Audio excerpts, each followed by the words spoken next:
Hello, everyone. My name is David Kali, and I'm the chair and co-founder of ECF.ai. ECF is an association that promotes the development of AI between China and Europe. I personally started working with AI 20 years ago when there was not so much hype around it, and it was more an obscure matter for researchers. At ECF, we believe that today, in a world that is more and more divided and isolated by the restriction of traveling that we must all endure, it's more and more important to continue to build bridges. China and Europe have thousands of years of history, of friendly relationship, and they are, after all, the East and the West of the same Eurasian continent. We believe that it will be mutually beneficial to cooperate more deeply through technological and scientific exchange for both sides. For this reason, WAC and the European Online Forum are a great chance for us to give our modest contribution to a more inclusive dialogue. And that is why we decided to organize this panel, to share the experiences of AI scientists, entrepreneurs, and experts across the two sides of the continent.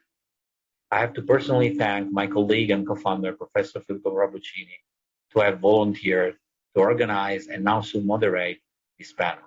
And so without further ado, I leave the scene to him. Thank you all.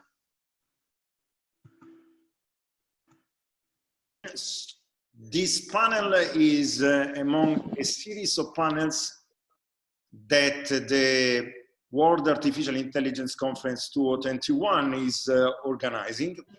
They are virtual panels, therefore we are going to record this panel.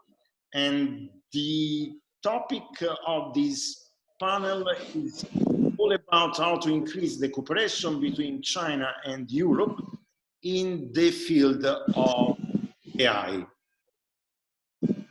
And therefore, the experience of each of you is particularly important. All of us are living and working, or we have been living and working in China for a long time. And by the way, we have as well a Chinese speaker among the guests of this panel. I would like to start from a close friend of mine, which is Antonino, just because both of us we come from the academic world. So let me introduce briefly Professor Antonino Marciano.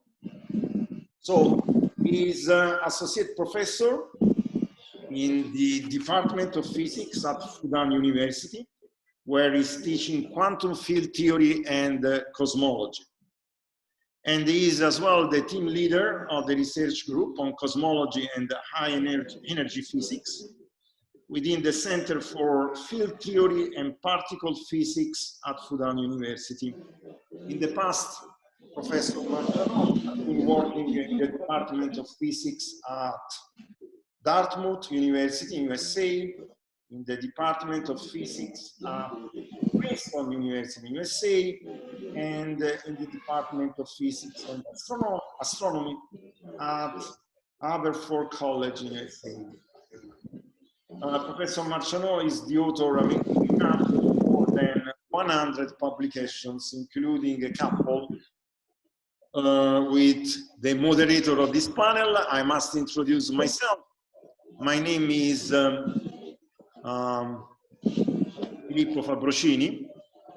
I'm a professor in the College of Design and Innovation at Tongji University, and I'm the director of the Sustainable AI Lab in the college itself. Sustainable AI means building a sustainable AI and using as well AI in order to build a sustainable planet.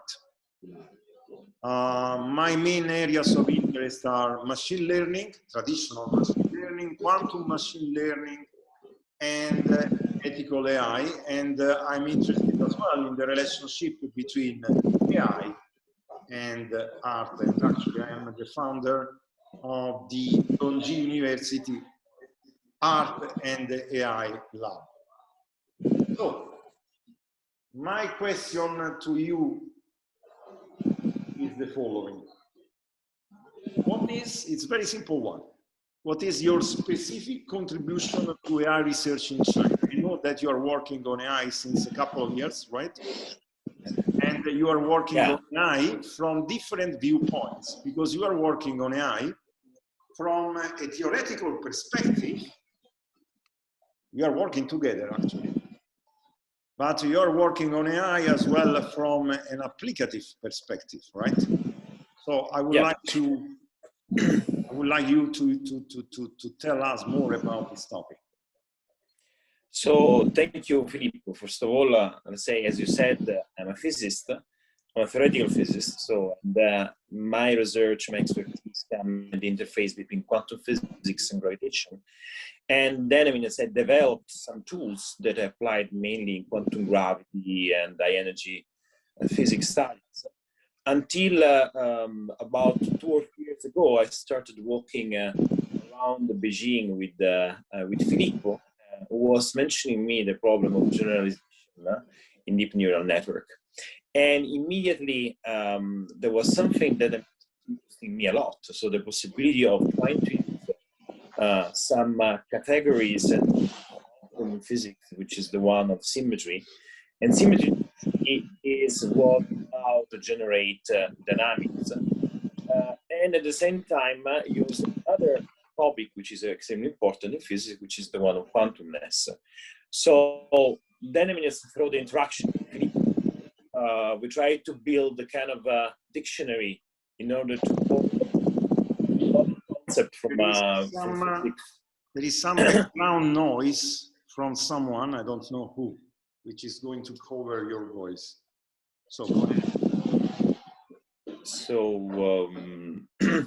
yeah, so basically, I mean, it's because of this maybe Wei, probably if you can mute yourself, Wei.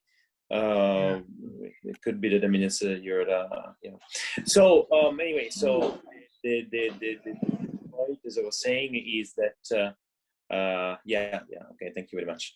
So the point, as I was saying, is that when you consider this possibility, so using the symmetry, so using something which is close to language that is typical of classical physics and in general also relativity, and then quantumness. And quantumness means basically trying to sum over infinite histories.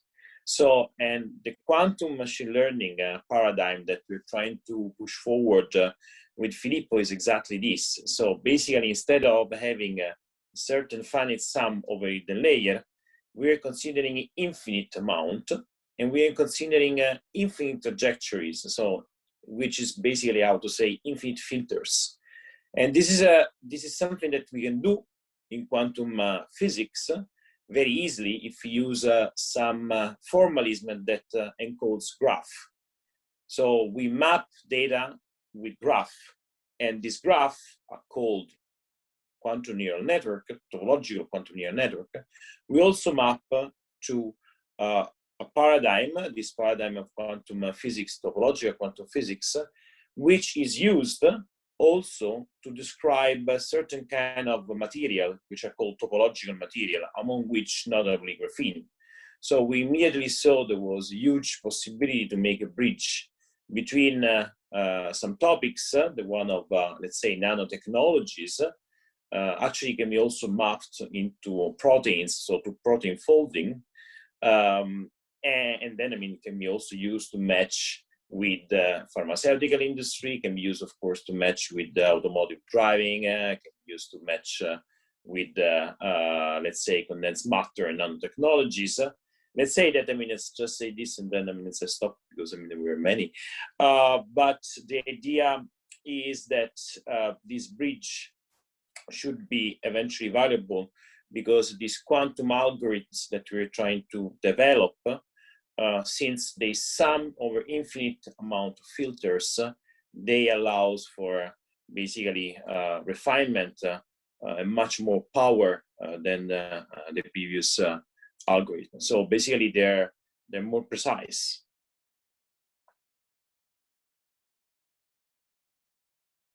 You're muted, Filippo. Why did you choose to carry out this topic just here in China? Why I decided to carry out this topic here in China? Well, I mean, it's, to be honest, I started being interested in through analogical methods and models in the last years. Before I was just working on energy physics, so little by little I started developing my interest in condensed matter, in graphene, and artificial intelligence came just meeting you. So somehow are those things that comes in life. Now, when you meet someone who inspire you, so you inspire me when I met you. I should have met you before. Okay, very good. So I have the same question to Dr. Cui. So let me introduce briefly Dr. Cui. So he's the co-founder and the chief scientist of Squirrel AI Learning, the first AI-powered company specialized in intelligent adaptive education. And I want to say that this company is the market leader as concerns China. Squirrel AI in the last 5 years has established more than 4,000 learning centers in China, and it has been included in the top 20 Chinese AI unicorn companies in 2018. Dr. Cui has published over 25 academic papers in the areas of AI, agent-based modeling, complex adaptive systems, quantitative finance, and AI education, and he has been awarded among the top 30 innovators under 35 years in China from MIT Technology Review in 2018. So the question to you, Wei, is the following. What do you think is your specific research contribution as concerns AI here in China? Could you explain it to us? Yeah. Hi. Thank you, Filippo. You are very welcome. Yeah, our research focus on the application of artificial intelligence technologies to the area of education, especially to the area of adaptive education here in China. So in the past few years, we collect a large amount of students' data, especially the students' learning data and students' behavior data in their learning process. So this data is very specific to each student and to each knowledge component because we can collect very specific data, including the question, how many questions the student has answered, and how much time the students spent on each question and their answers to each question, and how long the student spent on watching the online videos, the teaching videos. And also we can evaluate the students' proficiencies before and after their learning. So this data we evaluated them from the educational data mining and also learning analytic perspective. And also we implemented several academic experiments in different parts of China, different cities in China in the past 4 years. We compare the learning effect, the learning efficacy and learning efficiencies between human teachers and also the AI tutor. The AI tutor was developed using the AI technologies and big data technologies by ourselves, which can be used to provide personalized learning experience to the K-12 students in China, which covered 5 different subjects, including physics, mathematics, Chinese, English, chemistry. So our main contribution to years is that we have used lots of experience, especially the academic experience in the past 20 years including the AI area, including the education area, and also including the adaptive education area to implement such a product which can be helpful to the Chinese K-12 students. So basically, adaptive learning is an education technology that is able to respond to students' interactions in real time by automatically providing the students with personalized support, right? Now, yes, we can optimize the students' learning route, learning path, and also recommend the optimal, the most suitable learning contents based on the students' learning situation. Right. Now, when I was a student in Sussex University, so many years ago, you can imagine, 1986 to be precise. So I was studying AI, and there was a group which was applying artificial intelligence to computer-aided instruction. Yeah. Now, my question is the following. What changed along the time? What makes the difference today with respect to the past? That's great. That's great. That's a great question. Yeah, there are several aspects. The first is the computing power. Right. The computing power, and also the availability of the computer devices. So computer devices has been available to everyone in China. Almost everyone in China. So it is, and also the network, the internet speed, which can allow us to watch the online teaching video without any delays. But would you say that the difference is made as well by data?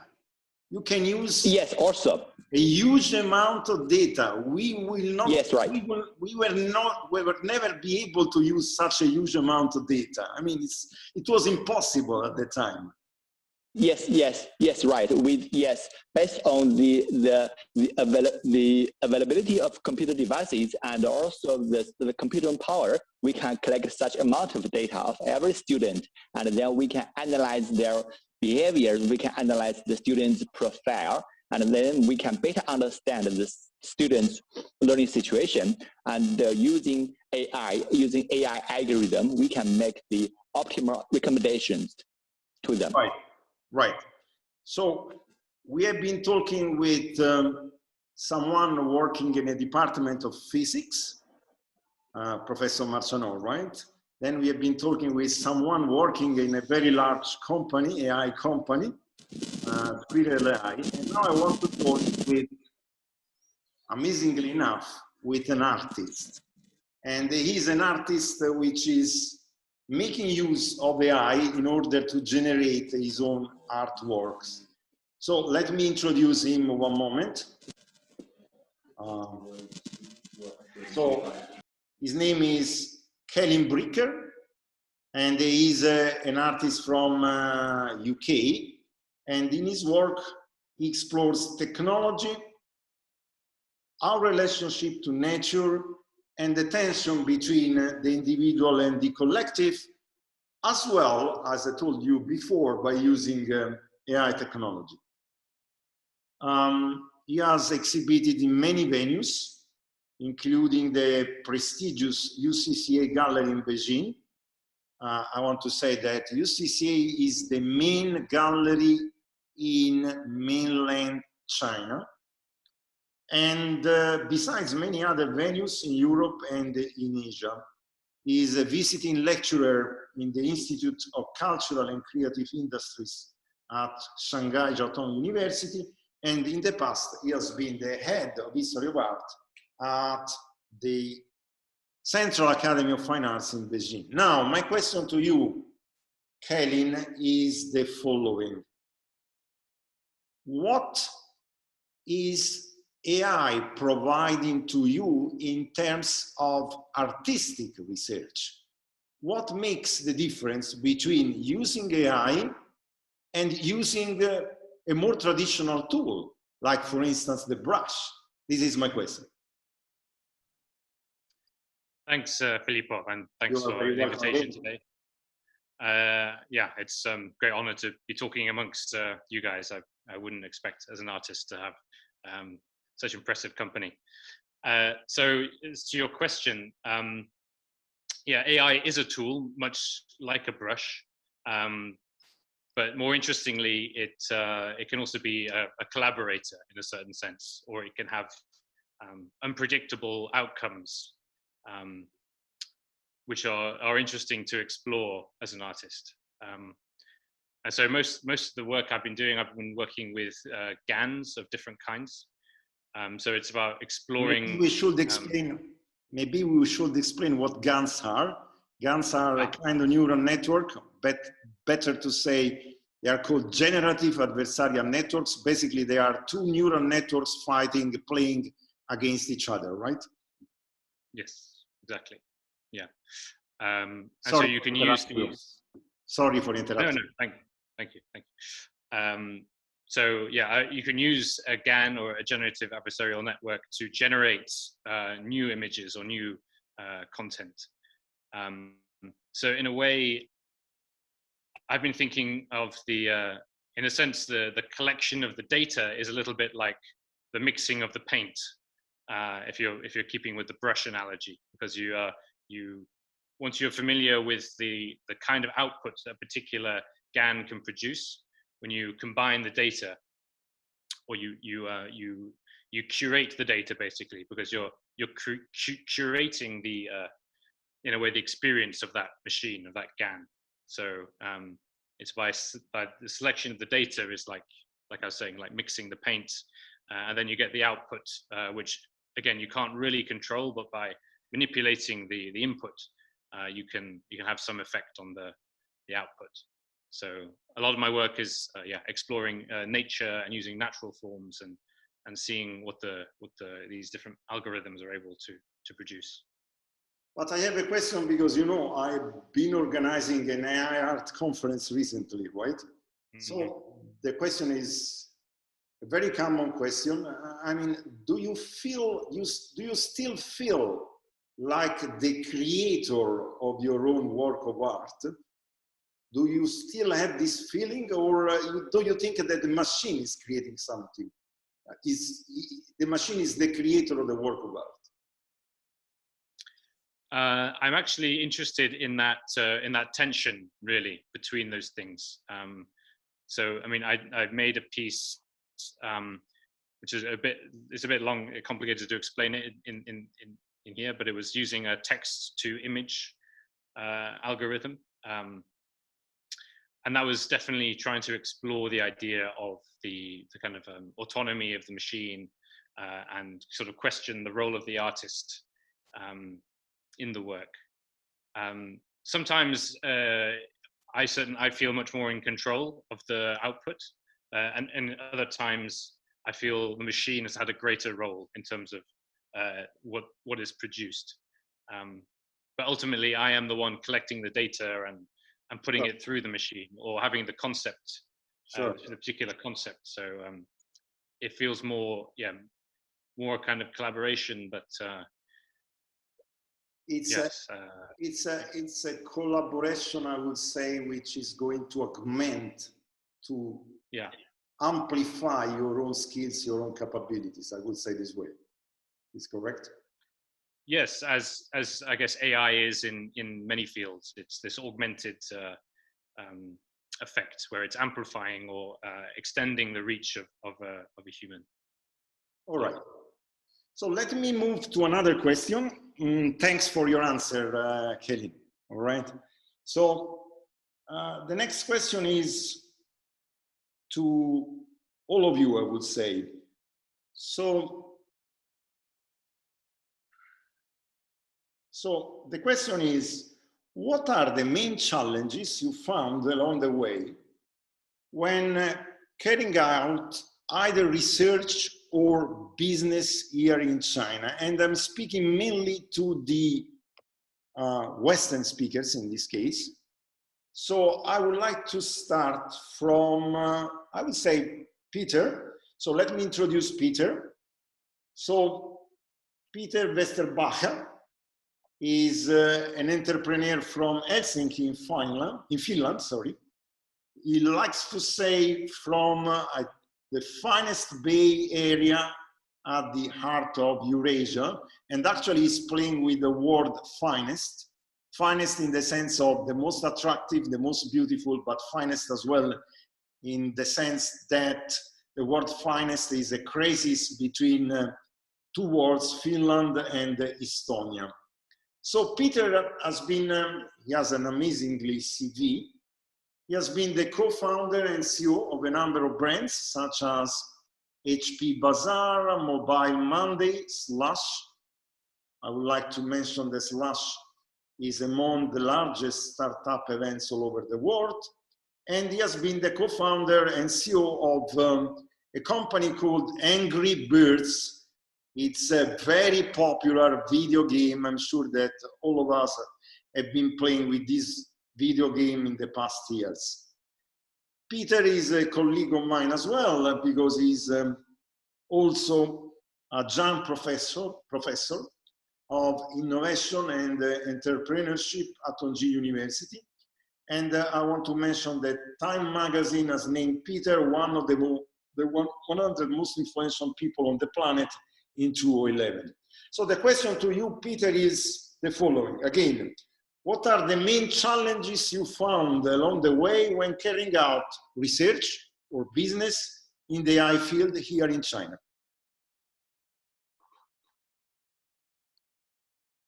You hear me? Yes. Okay. Yes, I can. And yeah, I think that there are any market. I mean, there's a lot of challenges. So you, of course, always have to start by knowing what you're doing and knowing the market where you're going. And China is no exception there. I mean, of course, there's like particular challenges in China, but that's also true kind of like any market you go, that they're always they have their own like particularities.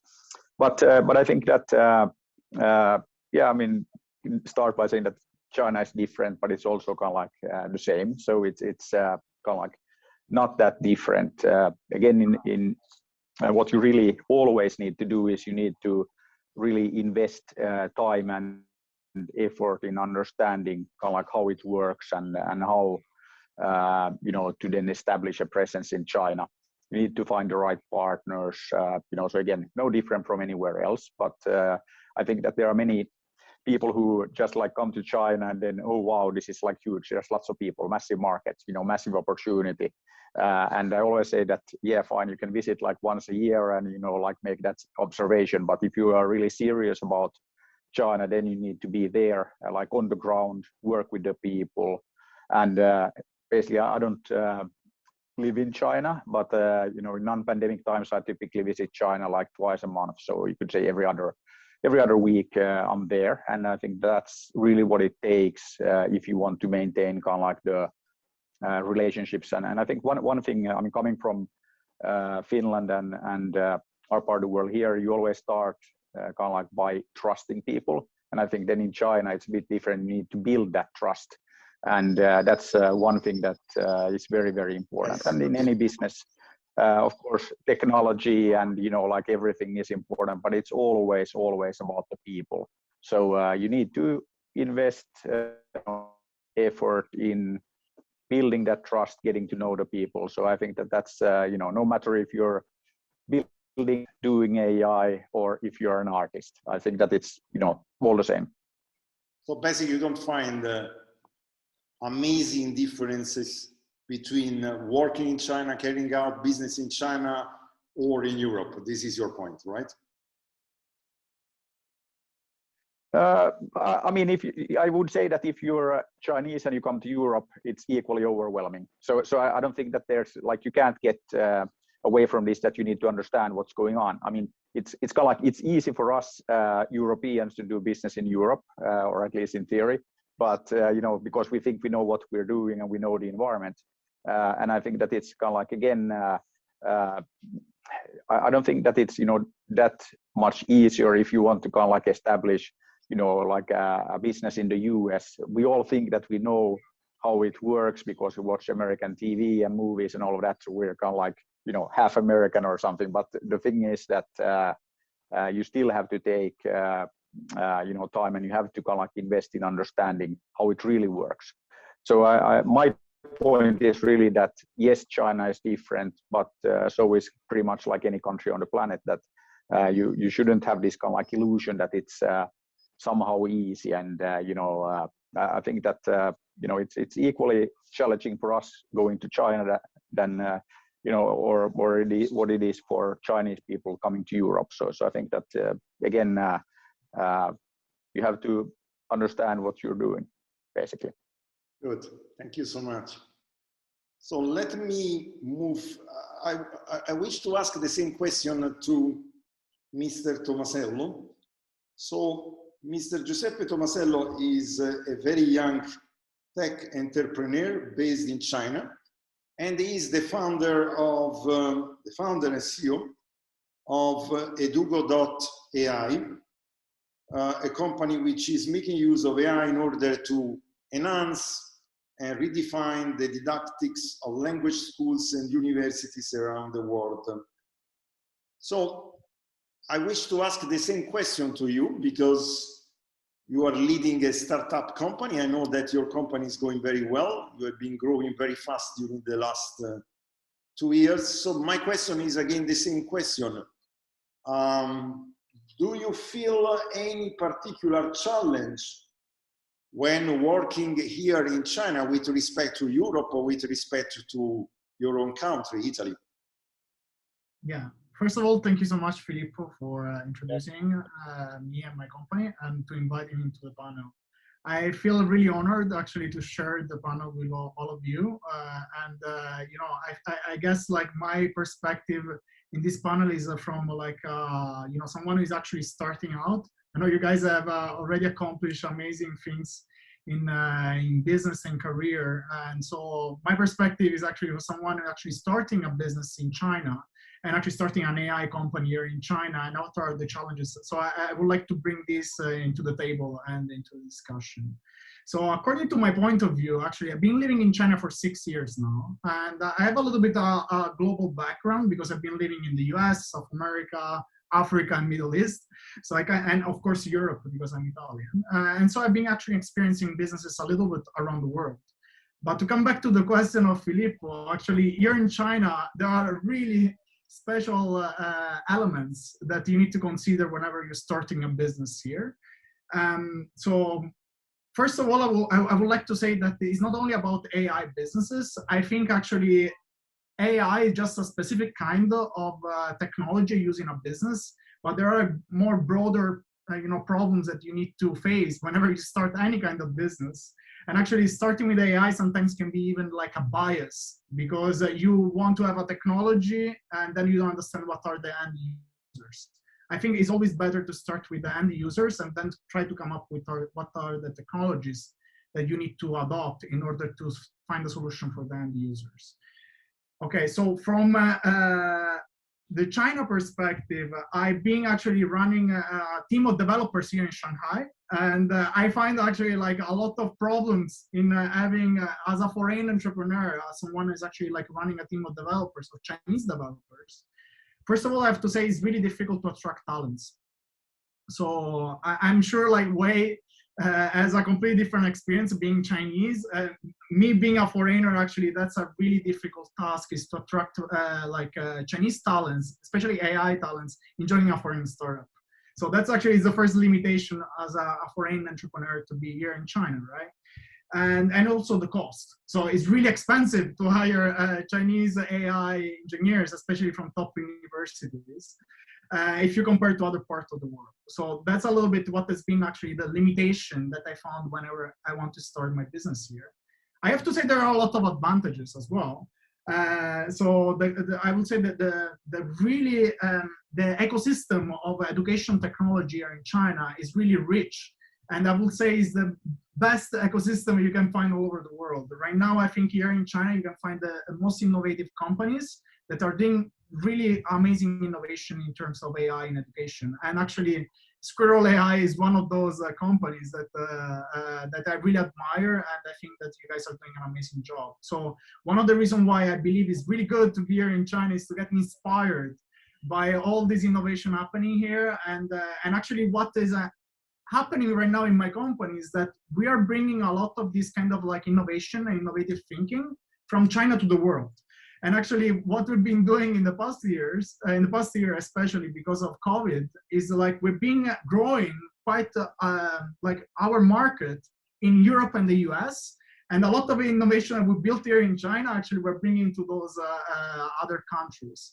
So I think it actually is a really interesting case study on how actually there is the switching in the flow. Before actually innovation was coming from the world to China. Now is actually China to the world, and I'm really happy to be actually playing a part in this, in a small part. But I think that is a great opportunity for me to be in China in this period of transformation. Absolutely. So a lot of challenges, but a lot of also opportunities. Actually, I think that China is moving from an age which I would like to label made in China to an age which I would like to label created in China. So something is happening here, and it's something really important, not only for China, but as well for the rest of the world, I would say. Now, I would like to move the same question to Professor Marciano. So we are moving from business to academic research. So what are the main challenges that you found when working here in the Chinese university? By the way, you are working in Fudan University, which is one of the top universities here in China. So I would like to tell us your own experience as a researcher, as a scholar, as a professor here in China. We don't hear you. You are muted. Yes. Right. So thank you for the question. So let's say that working here in China is for a physicist is like being in the paradise, because this is the only country. Seriously, it is the only country that is seriously funding research in physics. So when I was in the United States, it was 10 years ago, in the important university for physics as well. Everyone was thinking about physics. In China, how China would have been very quickly encompassing the same kind of level of US and so on, and eventually how very quickly they should have been confronted with a new competitor that would have been much faster and quicker and so on. So indeed, I mean, this happened because China invested a lot. And now is the country that invests the most amount of money in research. So there is no more high energy physics in the United States. So there is no more even aerospace research.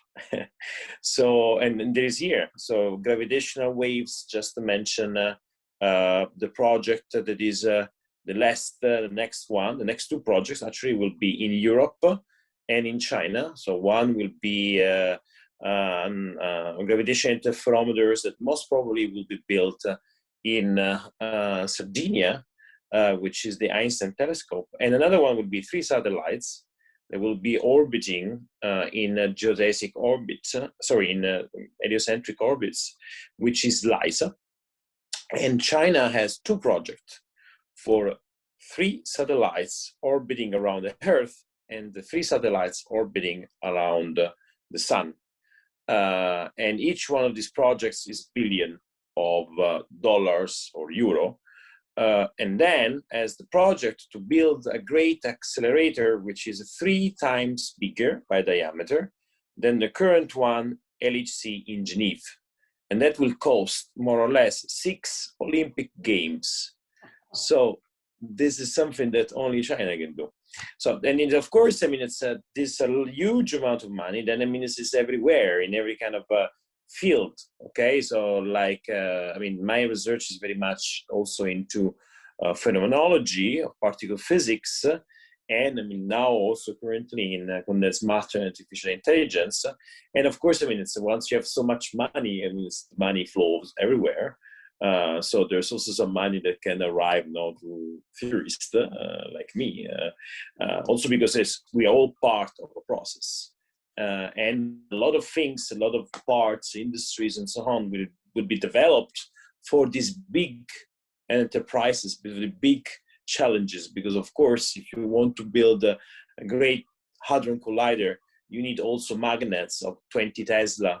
And I mean, where Tesla is not the car in this case, it's just the measurement of the magnetic field and the unit. And of course, I mean, it's you need to develop then a lot of industries in order to arrive to those magnetic fields. So, and this is a huge development, a lot of industries all around and aside. And of course, if you have to deal with data, you have to also improve your algorithms of artificial intelligence, because now, I mean, it's in order to reconstruct signature of particle, that's what we do.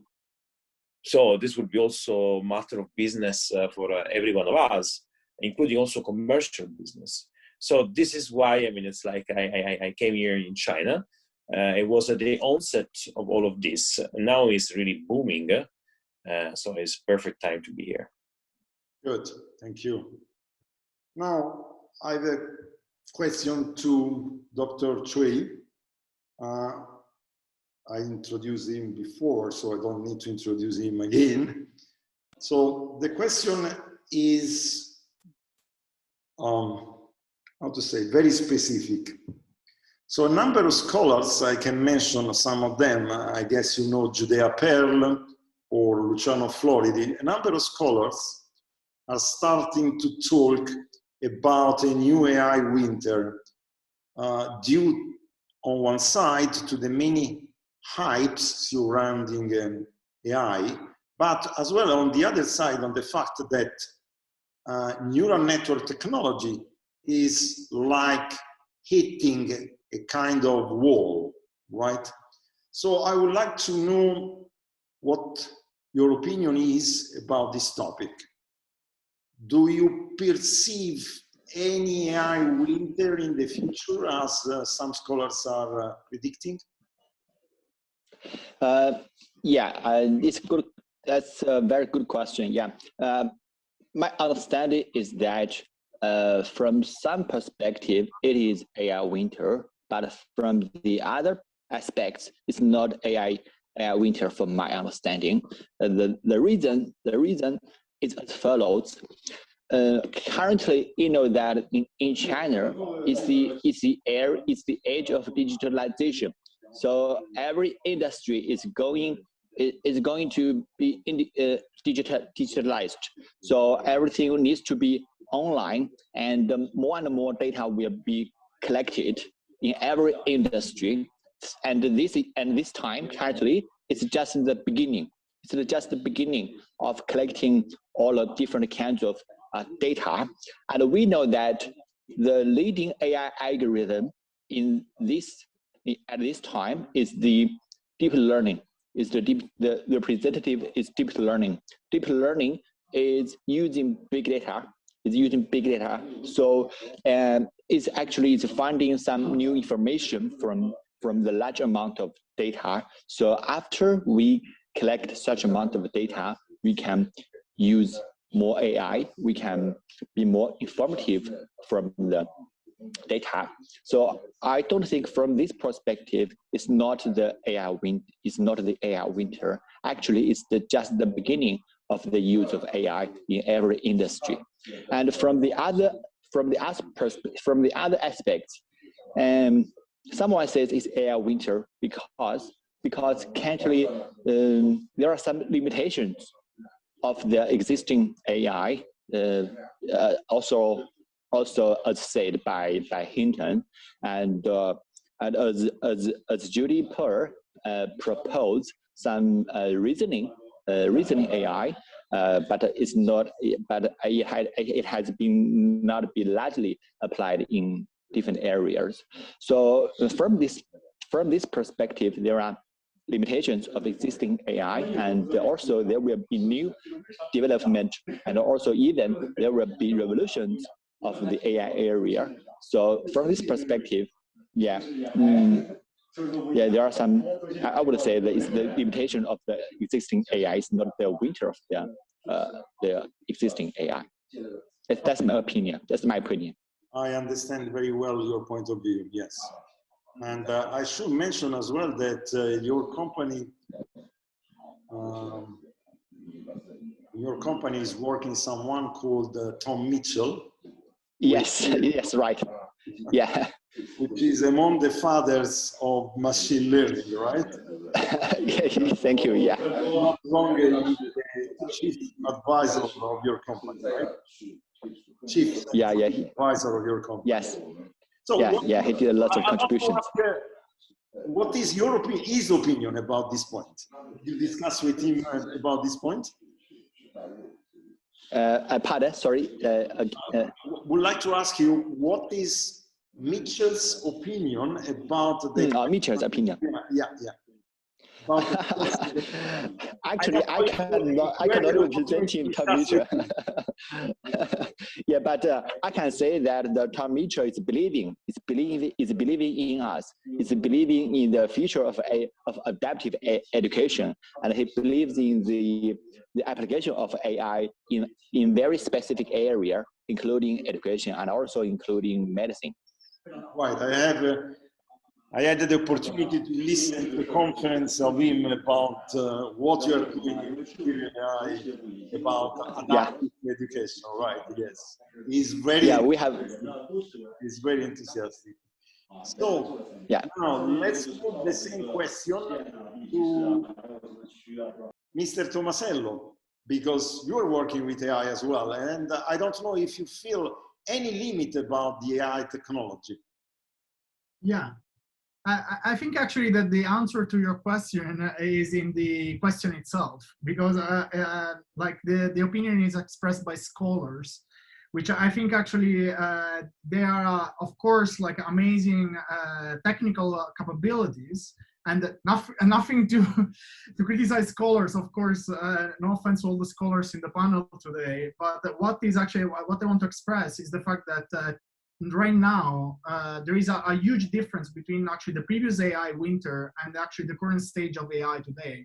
And the difference is the fact that the AI today is used every day by billions of people on the planet. So me as a consumer, I use AI in almost all the products that I use every day. So from translation to search to even when I order a Didi, there is machine learning models that are embedded in all the different products, as well education, of course. So I believe actually it's really difficult to enter in an AI winter at this stage, simply because AI is all over, like is embedded in every kind of software. And I think also like the kind of line between software and AI is kind of becoming blurred every day. So I believe actually in 10 years time, probably we're not going to talk anymore about the AI software, but maybe just all the software will be AI in some sense, because there will be, these kind of models will be really pervasive in all the aspects of software. So I believe actually we got to a stage where we cross some kind of like threshold where AI is now, is kind of like a super cycle, is like probably is not going to go away anytime soon. There is another perspective which is on the technical side, and actually what kind of a system are we going to use? Is it like a winter from a deep learning perspective? And as a Wei actually mentioned, I think deep learning is really difficult to enter in a winter, because is actually the kind of like the base of deep learning is actually data and computation, and it seems like both are growing at an exponential rate, right? So they're going to feed those kind of models, are going to become more powerful, but I think also that deep learning is going to hit some kind of ceiling in terms of capabilities. So I believe that also to get to the next stage of AI, what they call people AGI, artificial general intelligence, we'll need to discover other kind of models. But I think that is going to be like another discussion, like how do we go to the next stage? I need to interrupt you, because this is the point. This is the main point. So basically, in this moment, AI is making use of just one model, one paradigm, which is deep learning. And this is from the point of view of mine, and from the point of view of the scholars that I mentioned, like Luciano Floridi or Judea Pearl. I mean, this is really worrying. We are in a situation in which we have just one technological paradigm. This is the main worry that they are trying to express. Now, I want to move the same question, but from another perspective, to to Celyn Bricker, because I want to listen to his opinion about one point.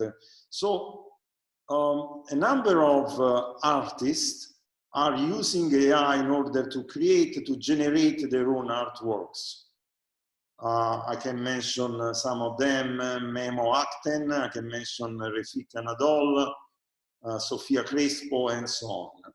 But what you feel when you look at these works is that they all share the same artistic style. So it seems that like these artists are constrained by AI.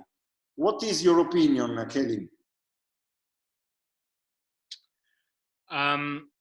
Well, those that you mentioned, like Memo Atkin and Sofia Crespo, yeah, there I guess there are some visual similarities because they're both also using GANs as I am, and I suppose because of this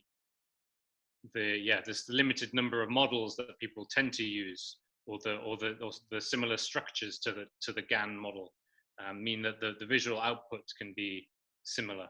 Refik Anadol, I mean, he's combining AI and also other kinds of like fluid generated images which aren't necessarily with AI. I mean, I think it can be both things. It's in some sense it can be constraining because of the limits of the particular models that artists are using, and also, frankly, there's probably it depends on the artist. I would count myself as someone who is not, a computer scientist. I'm an artist, so I'm approaching this with there's a degree of misunderstanding, I think, or there's a limit to my understanding of how the system is working that I'm using. So this, I think, can be a limitation. But as I was saying, at the same time, it's also expanding certain possibilities that you didn't have before. But as people get used to this certain aesthetic, I think artists will have to rethink. Right now, there aren't that many AI artists, and so it's not too problematic that a lot of the work is similar in some sense. But I think that will change. Yeah, and I think that the main point is to make use of this technology in a smart way. I mean, for the moment, most of the artists, as you said, have focused their attention on GANs, generative adversarial networks, with some exceptions. And one brilliant exception from my point of view is exactly Refik Anadol, because he's making use of big data technology in order to generate his works of art. And this makes the difference between him and other artists in the artistic scenario. This is my point of view. Okay, now I have a question to Peter. And I guess it's a $1 million question, because it's not an easy one. So I would like to know,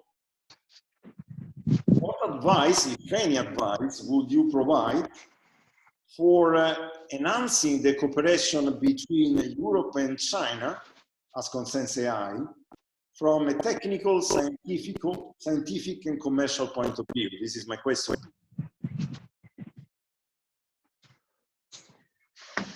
Yeah, very good question.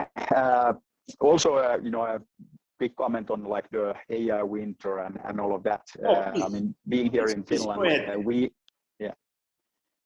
Please, I would like to hear your comment. Yes. Yeah, just my perspective on that is that, I mean, here in Finland, we invented self-propagating neural networks way back in the 70s, and a bit later, the self-organizing neural networks. We're not able to watch your face, so look at your face. I think you stopped the video. Interesting. No, I have the video on. I don't know. I mean, it's okay. There's some technical problems, but at least my video is on. All right. Yeah. Yeah, but I was just saying that, like the perspective on like the AI winter and or not. So I think that we should keep in mind that kind of like AI and like the neural networks and all of this stuff wasn't invented yesterday, and we have had yeah, it depends on your perspective, but I mean we've had lots of winters, if you will, and it's with every technology or any technology that you always have ups and downs, and you get into different like phases of the hype curve. So I'm not like overly concerned about that. But then I think that what is really like key to you know, the collaboration between, for example, Europe and China. I think that of course the China sentiment is not kind of like very good right now. If you look at you know, what's happening between the US and China, I think that it doesn't really matter what administration you have in charge. I think that we're kind of like have to brace for this kind of like a bit kind of like cooler relation for like the next 50 years or whatever. So that's like what we're gonna see, and then of course Europe is kind of like in between there. But I think that you know, governments do what governments do, but it's also then it's about the people, and it's about getting stuff done. So I think that there's lots of opportunities to work together on the kind of like institutional level, so between the different universities, and of course again people to people, company to company. I think there's a lot that we can do there. Then I think also it's very important to look at the talent density, and it's something that I'm kind of like a big believer in. And if you look at for example what we achieved in games. Here in Finland, we have about 3,000 people working on games, hiring another 1,000 in next 12 months. But it's a very high density. I mean, absolute numbers doesn't really matter. But if you have a high density of talent, then you can expect to see, you know, great things coming out of the areas where you have that talent density. And of course, Silicon Valley, like great case in point since, you know, like 1939 when Bill and Dave started the whole thing in their garage in Palo Alto. But anyway, also that is kind of like a example of like taking a bit of a longer term perspective. We should always keep in mind that Silicon Valley wasn't created by Google, Apple, or Facebook, or one of these newcomers. It's been around for like a long time. And now what we see happening in China, there's also like a pretty high talent density in a few places. And of course, when you have high talent density, typically you have that around the universities. I mean, we heard Chongqing, Fudan, we heard you know, all of these great universities mentioned. And when you have good talent density, then you'll see like a lot of innovation happen as well. So that's very important to focus on that. And maybe one last example of what I mean by. Sorry, we don't hear you anymore. Hello. But then if I look at my friends in Estonia, so part of this, okay, yeah, maybe I'll just like I'll let you, the others continue then if there's a problem hearing me. So yeah. Just the last sentence. Could you repeat the last sentence, please? What you were saying, the last sentence. Yeah, I was just like about the talent density as an example there. I mean, using Estonia here in the finest Bay Area as an example, 1.3 million people, and they have created 7 unicorn companies. Okay, 7 is not 200 like in China, but then you also have to take into account that China has a 1.4 billion population. So that means that you need 7 million people to create one unicorn company, while our Estonian friends need less than 200,000. So I think that we should really look at talent density and not always the absolute numbers. So the trick here for AI or for any industry is to create an environment where you have the highest possible talent density, and then things will kind of like just happen. Okay, very good, thank you. One question, the same question I would say from another perspective to Professor Marciano. So my question is always the same. So what advice would you provide in order to enhance the cooperation between the academic world in Europe and the academic world here in China? So that's a very good question. So I would say that definitely there is the will among researchers to collaborate. For instance, we have the case of people in energy physics, like Professor Jago in Sapienza, or the Russians physicists that we wrote with several applications for grant proposals. So I mean, there is a huge, let's say, interest from the scientific point of view. At the same time, rulers are a little bit afraid about China, and so tend to eventually to prevent this kind of link between, let's say, in specific topics and direction of research, like artificial intelligence, for instance, or nanomaterial. Oh, and this kind of, let's say, intervention in which people try to stop, let's say, the possibility of agreements and interactions is basically going to fail, because clearly you cannot stop research, and you cannot pretend that you can save first position in the world for research just avoiding that the other one can develop. So this is a kind of a sign of the times, so to say. So I would say that, I mean, it's somehow, I mean, it's the other countries should be brave enough to understand that, I mean, you will not maintain the same supremacy in research and technology if not engaging directly in, not in a competition, but in an exchange.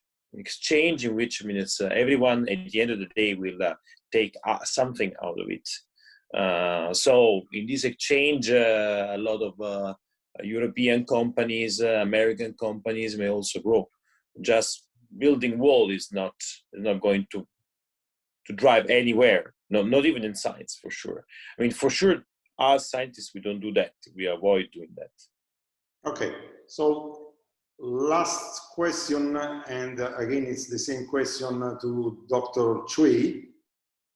So, what you will propose or what you will suggest in order to enhance the cooperation between Europe and China, especially as concerns business, because you are doing research. Yes, it's true, you are doing research, but it's true as well that you are a company, and as a company, you need to make business. So I would like to hear your point of view. As a Chinese, you are the only Chinese in this panel.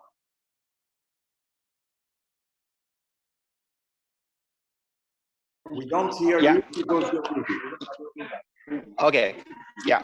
In my suggestions to the cooperation between Europe and China, I think, because you know that I already in the past I already lived in Europe for 8 years. Yeah, I love Europe very much. Yeah, deeply. Yeah, and I think there are lots of opportunities between Europe and China, because Europe has lots of experience in the AI research, and also experience in the economic development, and there are lots of cooperation points between them, and compared to the US, I think there are different countries in Europe, like the Finland, Germany, France, Italy, etc. So different countries have different strengths and has different cultures. Just like the Angry Bird.